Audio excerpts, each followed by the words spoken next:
Reading with your kids. Hola, ni hao, konnichiwa, assalamu alaikum, shalom, mahaba, moni muli wanji, namaste, jambo, kiara. Hi, my name is Jadley, and this is the Reading with Your Kids podcast. We're coming to you from the beautiful neighborhood of Reedville in the southwest corner of Boston, Massachusetts. We're so delighted that you're joining us in our mission to help families grow closer through reading. Please be sure to subscribe to the show in the iHeartRadio app, on Amazon Music, Spotify, Google Podcasts, wherever you find your podcasts. Our guest today is Elissa Brent Weissman. She is here to celebrate the Renegade Reporters. Before we invite Elissa in, we want to invite you to a couple of really special live in-person events. The Reading with Your Kids podcast will be at Connect Fest, August 28th, Cape Cod Fairgrounds, Falmouth, Massachusetts. This is a wonderful family concert series that I've been a part of for many, many years. I'll be there performing my totally interactive family magic show on the family stage. Our friend Phil Joel, author of Redwoods in Wales and former member of the Newsboys, will be one of many national and international recording artists who will be on the main stage. You can also visit our Reading with Your Kids booth, maybe win some great books, be a part of the podcast. It's all happening August 28th, Cape Cod Fairgrounds, Falmouth, Massachusetts. It's a free event, but you do need tickets. They do have capacity limits. So please go to fuseconcerts.org to get your free ticket. We're also going to be at the Lowell Kinetic Sculpture Race on September 18th in beautiful Lowell, Massachusetts. I am so excited. This sounds like a really amazing event. I'll be there at our Reading with Your Kids booth at the start and finish line. We hope that you'll come over, take part in some magic, check out some great books, win some great books, be a part of the podcast, and also check out the homemade human-powered vehicles that are going to be racing through mud, sand, on the water, on the streets. It's all happening September 18th. Beautiful downtown Lowell, Massachusetts. The Lowell Kinetic Sculpture Race. You can find out all about this and more at our website, readingwithyourkids.com. Joining us right now from Christchurch in New Zealand, where it is tomorrow. I don't know how that works, but it's tomorrow. And tonight here in Boston, we are speaking to the author of The Renegade Reporters, a great new middle grade novel from our guest, Elissa Brent Weissman. Hey, Elissa, how are you? I'm great. Thanks so much for having me on. I'm excited to have you on. And even though I'm 100 years old and I actually do know how it works, I just think it's so cool that I am talking to you in the future.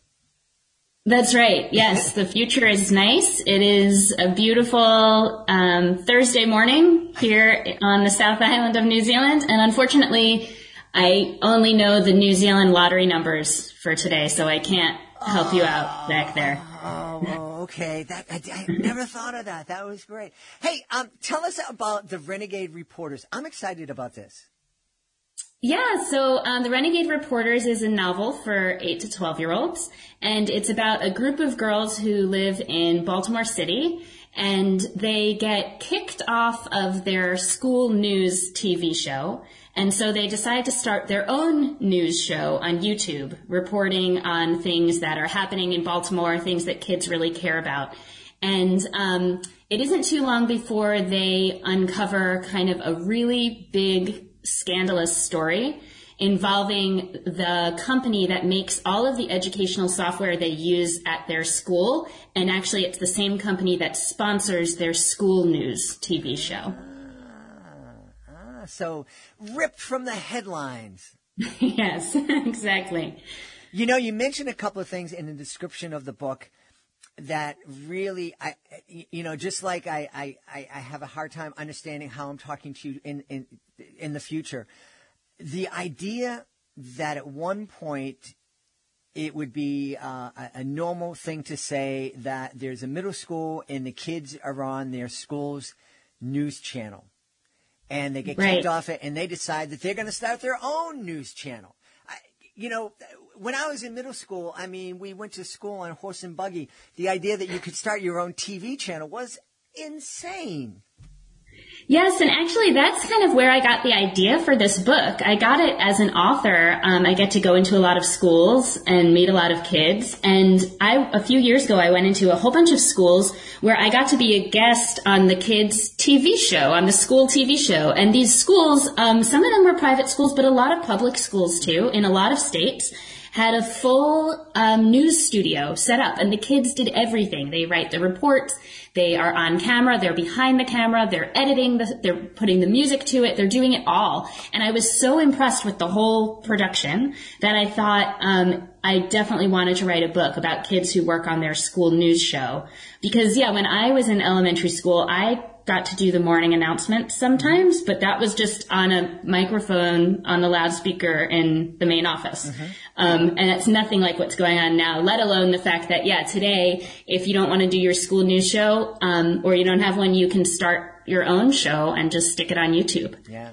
And I'm really happy that that you've written this book because, we absolutely want to introduce parents to authors of books that they might want their kids to read. But I think I think parents should be co-reading, lots and lots of books with their kids, especially middle grade kids. But I think this is an especially powerful book that can really launch some important conversations about privacy, about media, about social media, about being literate, and most importantly, about helping their kids understand that they should be using technology and not being used by it. You're right. And it's hard to do that because, as I explore in this book, I mentioned that there's kind of a scandal involving this fictional educational software company in the book. They're called Ness Media. And without revealing too much, the reporters discover that Ness Media is storing, tracking all of the data of kids at their school and kids who use Ness Media and elsewhere in the country. And they're trying to figure out what are they doing with this data. And that is something that, even though Ness Media is not a real company, that is something that real companies are doing all the time. That, as you say, in some ways, they're advertising products to us, but also we are the product. They are keeping and selling and storing and tracking all sorts of information about all of us. And I'm hoping that this book kind of just makes readers and their families aware of what's going on and maybe opens up some conversations about what's going on and how we feel about it. Yeah. I have to tell you, the first time that I heard somebody, and I think it was a Netflix documentary where, it described me as a user of social media as a product that was being sold. And I kind of understand that this has actually been going on for a long time. When we go to the supermarket and we swipe our little discount card, they're tracking what I buy. And it's not a coincidence that every time I go there and buy a certain brand of ice cream, I get a coupon for a competitive brand of ice cream. And that's kind of creepy. Yeah, so I talk about some of that stuff in the book, too. And these sorts of things happen to the characters. And I did a lot of research in writing this book about the sorts of tracking and surveillance and things that are going on that I wasn't aware of until I started looking into it. And it is super creepy. But on the other hand, they provide so much convenience, right? We use our phones for so many things, and we use GPS is so helpful, and there are so many things that are useful, and yet, so where is the trade-off, and how do we maybe find some sort of a balance? But I think it starts with just being aware of what's going on, which a lot of people aren't. And even, I'm sure I'm not even fully aware of everything that's going on. Yeah. I have to tell you, one of the creepiest experiences I had, I came out, I was at a strip mall, and I think I had a dinner, and I came out, and I didn't use the GPS to get to this place. I just got to it, and I went in, and I came out. And as I started up the van, my phone kind of flashed, and Google was asking me how I liked going to this certain restaurant. And I'm like, how do you know I went in that restaurant? Why do you know that I'm in that restaurant?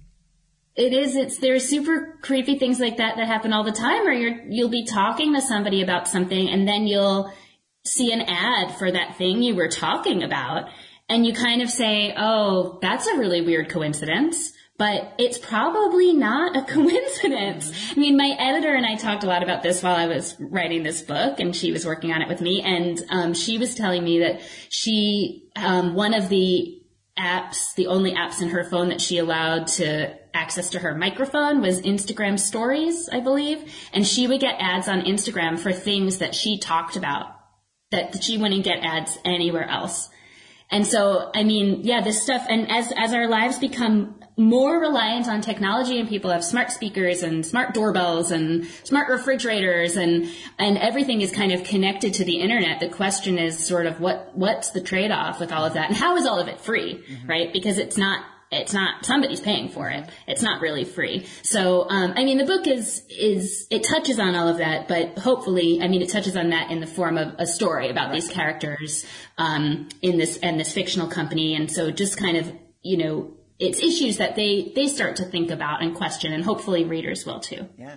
But, and that's one of the powers of story that we've been sharing here on the podcast for the last 4 years. These are things that you really need. First off, these are things that adults need to know about, and we don't understand about. So that's step number one. These are things we should be talking with our kids about. But to sit down and say to your kids, okay, tonight at 7 o'clock, you and I were going to sit down about privacy and internet privacy, and all you're going to do with that is shut the kid off. But if you can sit down and you co-read a book like the Renegade Reporters, and you start having those conversations naturally on the way to school. What happened in the Renegade Reporters? Where are you with this? What did you think when that happened? And start having the conversation about the story, and then also about the issues, and giving your kids some things to think about. It's so valuable, and it stays with the kids. Instead of them trying to learn facts and figures, it's like, oh, I heard this story about these characters that I care about, so I'm going to remember this stuff. Yeah, definitely. And one of the things that I tried to do in the book too, in thinking about the issue of privacy and privacy online, but also tie it into the idea of just other forms of privacy, and privacy in real life, which is something that kids this age, you know, between kind of that 8 and 12, that's an issue that is coming up in families too, navigating, wanting to have more privacy, or, and also starting maybe to be on social media and thinking about what you're sharing, and even parents thinking about what they're sharing about their children on social media. And so how you know, the main character, her name is Ash, and she, the reason she got kicked off her show in the first place is because last year she and her best friend Maya, who's behind the camera, accidentally caught on camera the school gym teacher dancing around in her sports bra and lip syncing, and the video went viral. And that's kind of a funny thing, but, you know, she got kicked off for violating that teacher's privacy. And in the beginning of the book, she thinks like, what privacy? Like, you know, honestly, she shouldn't have been dancing around then in a school full of kids. Mm-hmm. But as the book goes on, as those issues kind of come up in different ways, it's something that she starts to think about more, and hopefully again, kids and their parents start to think about more too. Mm-hmm. Yeah. Yeah. I think back, my kids are now adults. They're 25 and 28, but even, you know, those early days of the internet and social media, you know, they would come to me and go and say, people that I don't know shouldn't be looking at the pictures on my Facebook wall. And I'm like, too bad. You put it out there. They're looking. Mm-hmm. You know, mm-hmm. You can change your privacy settings, but I understand that anything you put up online is public, and it's out there, and it's always going to be out there. Yeah. I mean, I can't imagine if everything that I ever did or shared with my friends when I was that age was now permanent, available for anybody to see. I mean, it's hard enough kind of being a tween or being a teen without having to navigate how public everything is today, or trying to keep things public. It's really tricky. Yeah, absolutely. Hey, you did a lot of research for the book, and you said that you learned a lot of things. What's the creepiest thing, even if it didn't make it into the Renegade Reporters, what's the creepiest thing about this issue that you discovered?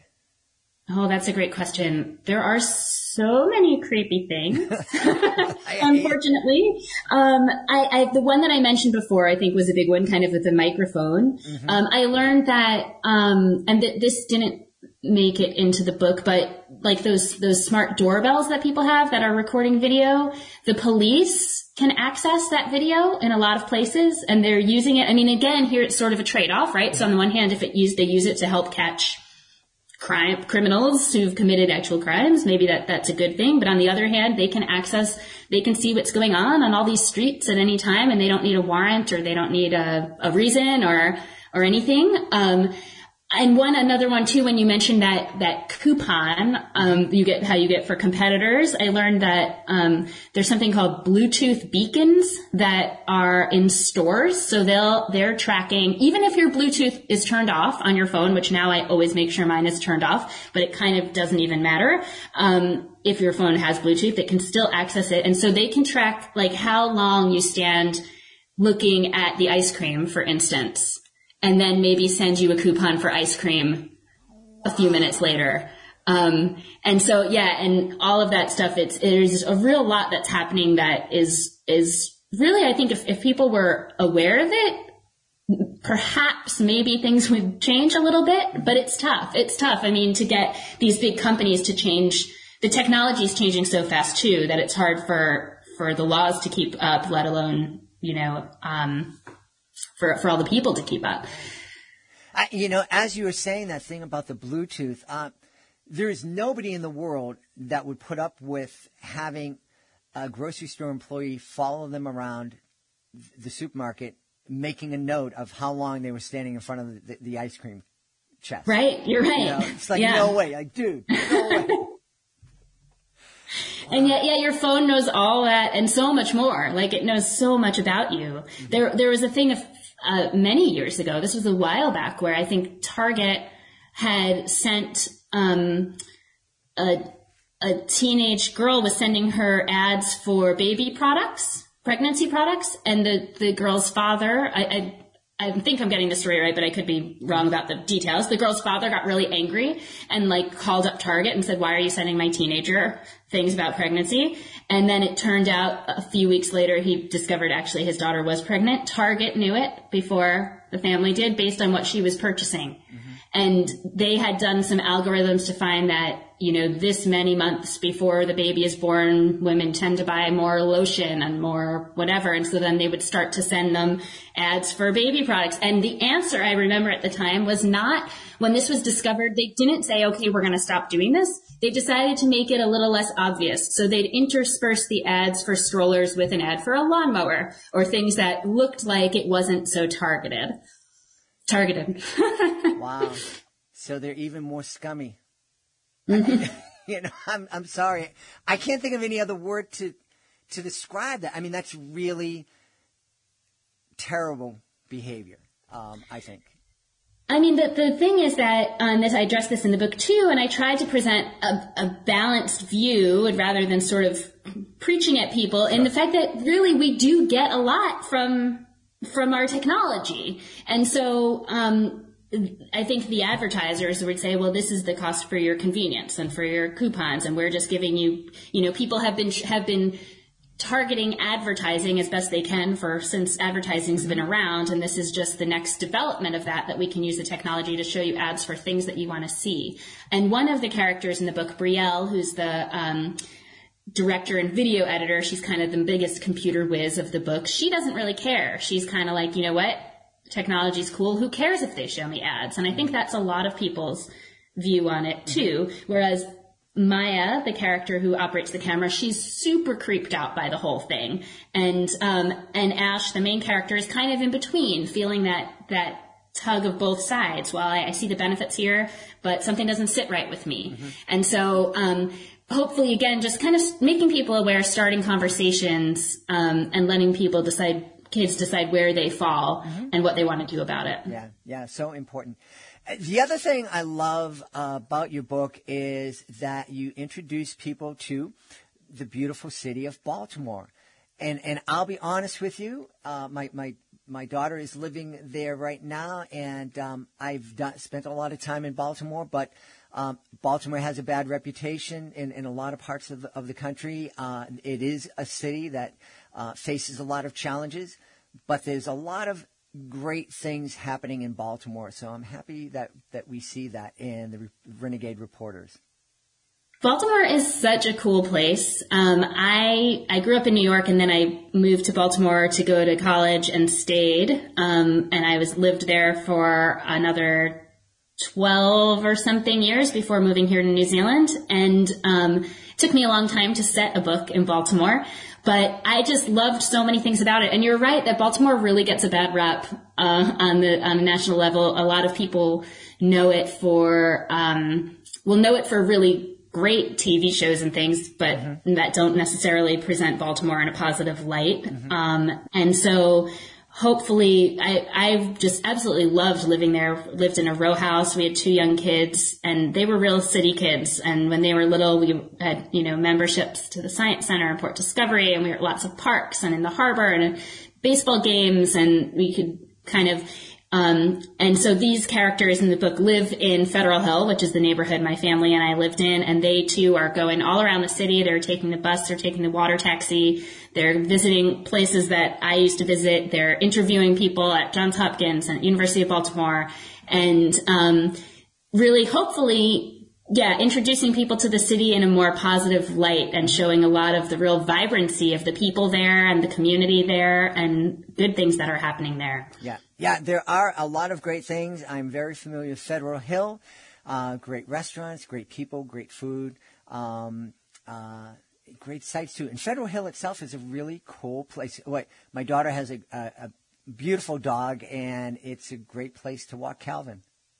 Yes, Baltimore is such a dog town. I think my family was the only family without a dog. Whenever you go anywhere, there are tons of dogs. And based on what really was happening at one point when we were living there, also in the Renegade Reporters, there is a dog poo bandit on the loose, someone not picking up after their dog.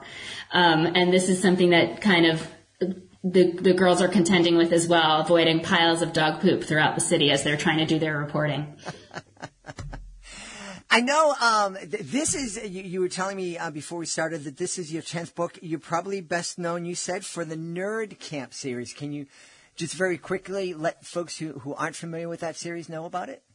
Sure. Actually, the first Nerd Camp book came out 10 years ago already, which is crazy to me. But it's about a boy who's 10, and he goes to the Summer Center for Gifted Enrichment, which is inspired actually by the Johns Hopkins Center for Talented Youth, CTY, where I taught for many summers. And it's a sleepaway camp where he has a really great time, but in the back of his mind, he's worried that he's a nerd because he just got a new stepbrother who is super cool, and he doesn't want him to find out that this summer camp he's at is actually what he would probably call nerd camp. So there are 4 books in the series, the Nerd Camp books, and they're a lot of fun. I mean, one of the reviews for one of my other books said, like, Weissman adds to her collection of books about smart kids learning life lessons or something. And I think that probably to some degree sums up what I write about. Awesome. Well, we've had a great time. Eliza, tell everybody where they can go to find out more about you and the Nerd Camp series, and of course find out more about the Renegade Reporters. Yeah, the best place is my website. So it's Weissman.com. If you Google Nerd Camp, it'll probably come up too. Or if you Google the Renegade Reporters, that's a good way to do it as well. I'll say I am not personally on social media at all, which I used to be, and I made that decision a couple years ago, and I'm loving that decision, especially with everything I learned from the Renegade Reporters. But please go ahead to my website, and there's my email address there. I'd love to connect with you that way. We've had a great time speaking with the author of the Renegade Reporters, Elissa Brent Weissman. Hey, thank you so much for being with us. It was really great. Thanks so much, Jed. Please be sure to join us for the next episode of the Reading with You Kids podcast. Our guest would be Rebecca Green. She'll be here to celebrate My Perfect Cupcake. That's the next episode of the podcast. If you are the author of a fantastic children's book, please visit our website, readingwithyourkids.com.